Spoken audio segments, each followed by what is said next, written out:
Yo, welcome back. This is Premier League Match Day 23 prediction,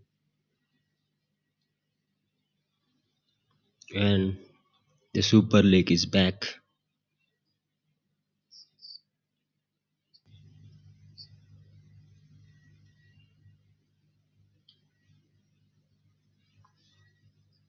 Let's start with the European Super League. Let me show you some of the thread for the Super League, what they have presented in front of whole 50-60 club.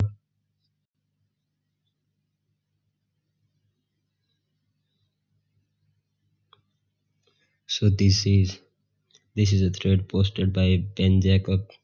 Shout out to him. So A22 Sports Management, promoter of the European Super League, has released a 10-point manifesto outlining their core principles following stakeholder dialogue with around 50 clubs. Yeah, broad-based and meritocratic competition, domestic tournaments, the foundation of football, improve competitiveness with sustainable resources. Player health must be at the center of the game. A good topic here. This is a serious one. Player health must be at the center of the game. Club run competition with transparent, well enforced financial sustainability rules. The world based football competition. Im- Improve fan experience. PR word, improve fan experience. There is nothing like this called fan experience when the club is owned by a businessman. This is all for PR words, another word. Develop and finance women's football. Significant increase in solidarity, respect for European Union law and values. This is for Europe, UEFA. This last one is for UEFA. And now another thread. They again stress any new ESL format will be based on merit with no permanent members and 68 to 80 teams involved in a multi-divisional competition with a guaranteed minimum of 14 games. It remain it will remain connected to domestic leagues, although Europe top leagues are against this. European club football is at a tipping point, says A22 CEO. Huge imbalance has emerged across the continent and club with glorious European tradition can no longer compete. Club have, club have, Clubs have accumulated billions of losses, many caused by uncontrolled spending. Last October, we began open dialogue on the future of European club football. Since then, we have spoken to nearly 50 European clubs and other stakeholders. Vast majority of them shares the assessment the very foundation of European football is under threat. It's time for a change. A22 recently won their appeal in Madrid's High Court to restore an injunction protecting clubs or players involved in European Super League from being sanctioned. But the key case comes this spring at the European Court of Justice. A ruling is expected by April on whether FIFA and UEFA are in breach of competition law due to what A22, a co-claimant on the case, called a monopoly over European club competition. December's non-binding recommendations were in FIFA and UEFA favor. A22 feel there are a series of misconceptions about them, which is why after dialogue with close to 50 clubs and based on that feedback they have clarified these so-called guiding principles. In essence, A22 argue four of Euro 5 major leagues are unsustainable, with the Premier League able to out-earn, outspend, outpay them all. Even a non-Big Six club like Bournemouth had a higher net spend in January than La Liga, Serie A, Bundesliga or Liga. A22 outline that club need greater stability and predictability in annual revenue, and will get this with a guaranteed minimum of 14 games. Although there is still no fixed format established, we do know it's a multi-divisional project. A22 also stressed player safety is vital. The health of player must be key component in determining the number of matches each year. Say number of European club competition match days should not be increased beyond those in currently planned competition calendar. So ultimately, what A22 want is for club to have is more say over their own schedule and governance as opposed to just collective representation via the European Club Association. Let's end it. I get it what they are trying to do. Let me explain this. So because of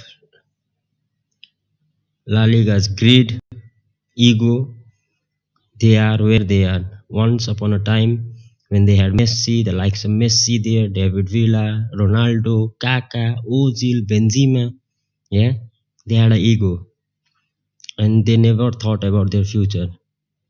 At that time, La Liga used to generate more TV money than Premier League.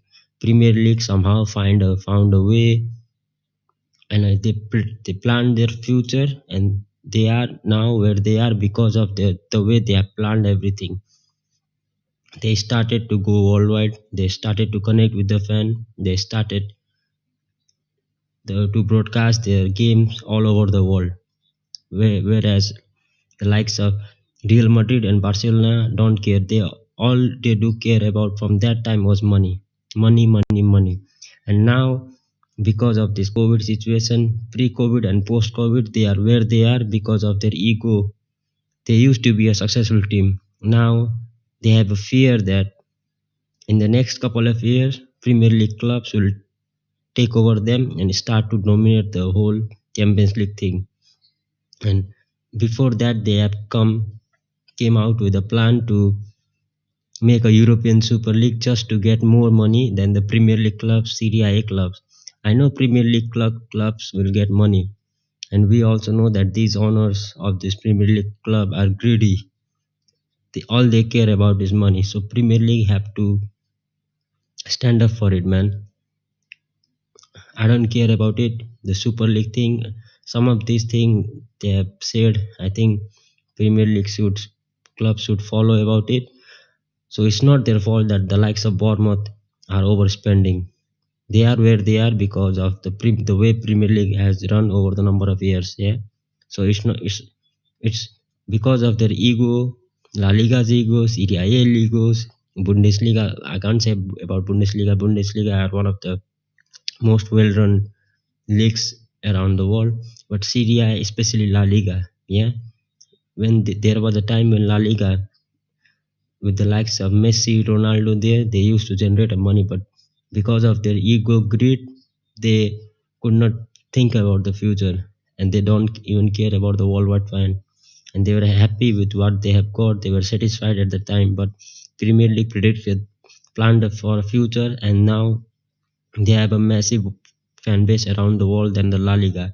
And the La Liga so far are fearing about it, yeah. And that's why Juventus again another joke of a club. They used to sign player when they become free agent, and they used to give them a huge salary. Yeah, and they don't have to pay any money to the club, and they can afford by just signing them on a huge salary, and they used to give them bonuses. And now they are struggling after COVID. So all of a sudden, the likes of Juventus, Barcelona, and Real Madrid have shaked hand with each other and just now want to create a European Super League so that they can earn more money. So that they can remain at the top, and the Premier League clubs will have to be sit below them. Yeah, it's not happening, man. This is joke. In short term, yeah, there is a money, but when you think about the long term, the fan base, and if the Super League things happen in the next 10 to 20 years, again there will be more. The worldwide fan will be there will be more worldwide fan of Real Madrid and Barcelona, and the likes of United City, Chelsea, all those fans will be shifted to that side. So now this time they have planned about the future. Yeah, they want to shoot on other shoulders arm. That's what they are trying to do here. So I don't think this should happen ever again. So that's my point of view. I don't care about other things.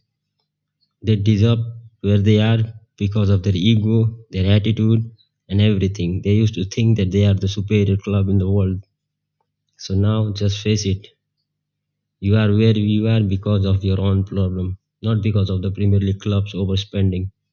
They are doing the right thing. They are where they are. They deserve it. They have been through a lot of tough time. There was a time when the likes of Henry, Michael Owen, yeah, when the player become, there was a time when Premier League club used to be a feeder club for the likes of Barcelona and Real Madrid. Now the Premier League are treating them as a feeder club. Now they are getting worried about it. Yeah, nah, nah, man, nah. I'm done with this. But there are some points I think that Premier League should consider about it in their own league. They like play about the health issue of the player, women football, and this should be considered by the Premier League for the long term future. So there are some good points, man. They can copy it from the European Super League, but I think right now Premier League is the European Super League. If the Barcelona and Real Madrid really want to form a super league, I think they should join the Premier League and play under the Premier League rules and regulation. Burn this shit. I'm done with this Premier Super League thing. Now let's switch to the main topic. Premier League match day 22 is done.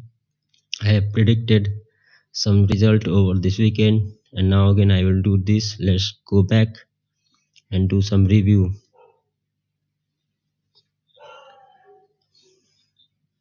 So let's do this now. Premier League prediction review first, and then we will shift to game Premier League prediction again. Let's review my predictions. Match day 21.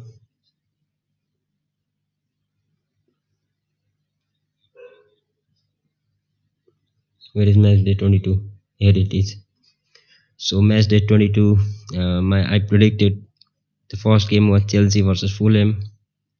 I predicted a Chelsea 3-1 win over Fulham, but the result was 0-0. So nothing for me here. So the next game was Everton versus Arsenal. I predicted a 1-1 draw, but Everton got all 3 points, 1-0 to Everton. The next game was Brighton versus Bournemouth. I predicted 3-1 Brighton, but Brighton won by 1 goal to nil. The next game was United Palace. I predicted 2-0 win for United, but United won by 2 goals to 1. So the next game was Brentford Southampton. I predicted 2-1 to Brentford, but the result was 3-0. The next was Liverpool Wolves. I predicted a draw, but it was 3-0 to Wolves. Another game was Leicester Villa. I predicted 1-1 draw, but Leicester won by 4 goals to 2. So the next game was Newcastle West Ham. I predicted 3-0 to Newcastle, but it was another 1-1 draw. The next game was Nottingham Forest versus Leeds. I predicted 2-1 to Forest, but it was a 1-0 for Forest. Next game was Tottenham versus City. I predicted 3-1 City win, but it was 1-0 to Spurs. So the midweek between United Leeds, I predicted a 3-1 to Man United, but it was a 2-2 draw. So now let's do the prediction for match day 23. Chelsea again have not scored a goal. They are struggling. West Ham got a big point away from home against Newcastle, who are currently sitting at the top 4 of the Premier League table. So I think my prediction for West Ham versus Chelsea, so it is Chelsea away. I'm going for a West Ham win. I think West Ham, if they start with Havertz, I don't think Chelsea are scoring, man. So I'm going for a close 2-1 for West Ham. They have struggled to score so far, man. So away from home, If this was a home game, I would have gone for Chelsea win, but away from home, I think they will again struggle defensively since they signed Balasile. Balasile and Thiago Silva have formed a good partnership, a solid back partnership between them. And Cucurella so far have struggled, and Enzo did well, and also Madueke did well. So up front, if they start Harvard, no, Jao Felix is back, So I'm going for a draw here, man. I'm going for a one. I'm going for a 2-2 draw because Jao Felix will be back. So I'm going for a West Ham 2, Chelsea 2 draw. Next is Fulham versus Forest. I think Forest last week, Fulham got a draw against Chelsea away from home. So I'm going for a Fulham win. And midweek they beat Sunderland in the FA Cup tie. So I'm going for a Fulham win. Fulham are in a good form. So I'm going for this is a Fulham home. So I'm going for a 2-1 to Fulham. Next is Leicester Tottenham. Tottenham away from home. I'm going for a Leicester City win because they won against Villa, by 4 goals to 2 away from home. So I'm Leicester again have picked up some points. So I'm going for a 2-1 to Leicester City. Now I'm going for a draw, man. 2-2 draw. I'm going for a 2-2 draw because these sports are also from the City. So Leicester City also have picked up some points. Either it's going to be a draw or Tottenham win. But what I want is a draw here. Arsenal at home to Brentford, and they lost last week against Everton. So I think Arsenal will come back strong this time, and they are also playing Brentford at home. But Brentford have done well so far. I think Arsenal should win this game, but it's either going to be a Arsenal win or it is going to be a draw. But I'm going for a Arsenal 2-1 win. Brighton Palace at home versus Brighton. It's United, man, but we were 10 men at the time, so I think I'm going for a Brighton win. No, they played a 1-1 draw against Spurs. They also played a draw against Newcastle, So at home they are looking good here. Palace, I'm going for a Palace 2. I'm going for a draw here. Palace 2, Brighton 2. I think Zaha will be back for this game. I'm supposing Zaha will be back for this game, so I'm going for another 1-1 draw. Maybe 2-2 draw. Forget about 1 draw. No draw. Southampton Wolves. Southampton at home. I think Southampton will struggle against, man. So I'm going for a Southampton nil, Wolves 3. Wolves 2. Southampton are will be the team that will get relegated this season. Them and Bournemouth, Newcastle. I'm going for a. I hope this should. I want a draw here, but I don't think, man. I hope at least they get a point because Newcastle are defensively solid, but offensively they don't score that much goal. But defensively they are the best team right now in the Premier League.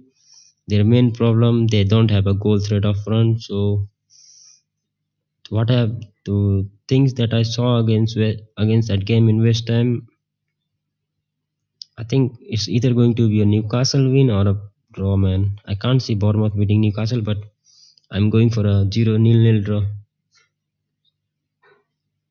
because they don't score that much goal and they don't consider I'm going for nil draw. Leeds United versus Man United. I'm going Leeds get a draw at Old Trafford. So this Sunday they are playing at Ellen Road. I think they will be pumped up for this game. I just hope, man, we get 3 points here. I'm going for a Leeds United 1, Man United 3. Villa City versus Villa. I think City will come back strong here. Man City. I'm going for a City 3. And now I'm going for close game. Man City 2, Aston Villa 1. because City do have, so against that game against Tottenham Hotspur, they really did not look they are going to score in that game. So good evening, Mr. Good Evening can get a key. Will Good Evening team will be difficult to break, but City at home, I think they will cruise them.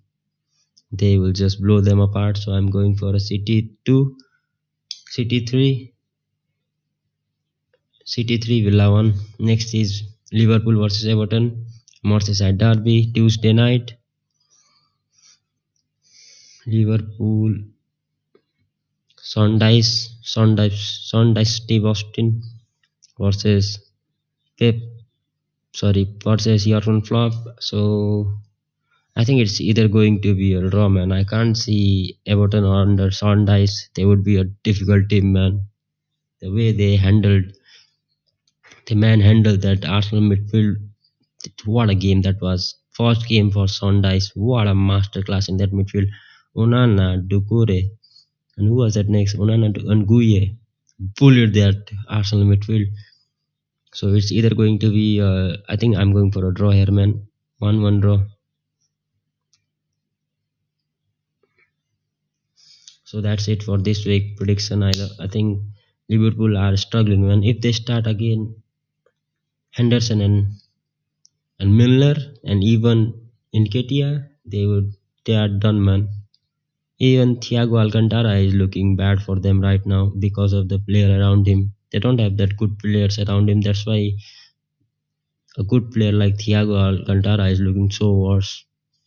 So that's a big concern. I don't know how they don't even try to sign a midfielder this January. So they should have gone at least. If you don't have money, I get it, but at least get a loan deal, man. At least the likes of Savitzer will be a brilliant loan signing for them, but they did not make it. So I'm going for a 1-1 draw, man. So midweek we have a game, man. Midweek also is Arsenal City. Arsenal City. I think I'm going for a draw, man. Arsenal 2, City 2 midweek. So that's it, man. That's it for this week Premier League prediction. I will be back again next week for Premier League prediction. Till then, take care. Have a great day. See you soon.